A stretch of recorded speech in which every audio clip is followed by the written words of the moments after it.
Est-ce que c'était une surprise? Franchement, moi j'ai été surpris, je vous dis honnêtement. Avant le combat, je me disais, il y avait moyen que Ngannou batte Joshua, mais franchement, Joshua en fait, il l'a vraiment pris au sérieux. Et on voit qu'il s'est entraîné, il était affûté et il était en mode offensif surtout.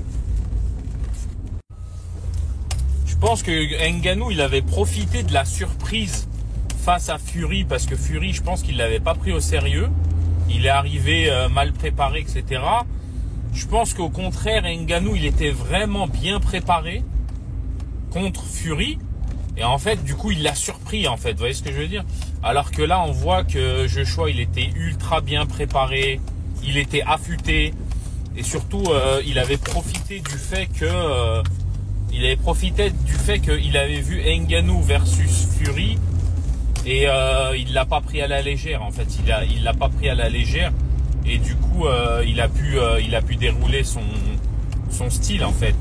Parce qu'honnêtement, je peux vous dire, hein, quand vous prenez des patates de cette force, de cette vitesse, avec des mecs qui pèsent aussi lourd, quand on se dit qu'un Joshua, il pesait entre 110 et 115 kilos, je sais plus, mais vous vous rendez compte, 115 kilos, 115 kilos, les patates qu'il met dans la tête, non mais ça c'est des trucs à coucher une vache, je veux dire, c'est ultra puissant. Déjà quand Ngannou il s'est pris le premier knockdown, franchement le fait qu'il se soit relevé, déjà c'était très très fort, hein. Parce que croyez-moi, vous prenez une patate comme ça, pour se relever c'est compliqué, hein. Et on voyait qu'en fait Ngannou il manquait un peu de mobilité. Vous voyez ce que je veux dire? Franchement, ça manquait de mobilité en fait. Alors qu'on voyait Joshua, il était mobile, il était dans l'attaque, il était vraiment dans l'offensive. Alors que Ngannou, il était un peu moins, je sais pas, il était pas pareil que la dernière fois. Est-ce que j'ai été surpris? Oui. Honnêtement, avant le combat, je pensais il avait ses chances.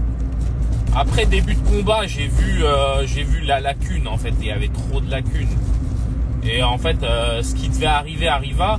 Malgré qu'il a essayé de mettre quelques bonnes patates, il a essayé, hein, mais Joshua, c'est un vrai boxeur depuis des années. Il a l'expérience, il s'est battu. Faut pas oublier que Joshua, c'est le mec qui avait battu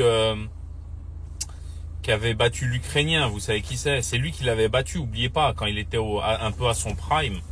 Ensuite, Joshua, voilà, il a eu des hauts et des bas. Il a perdu contre le Mexicain, ça nous avait surpris. C'est le Mexicain un peu fat. C'est-à-dire que la boxe, en fait, c'est ça, hein. C'est-à-dire que tu peux battre 9 gars, et dès que tu perds le 10e, on dit que t'es nul. Et en fait, là, il s'est refait une réputation, ça fait plaisir parce que moi, j'aime bien Joshua en termes de... Je trouve j'aime bien sa stratégie, c'est un peu souvent la même, hein. C'est le jab, ensuite le direct.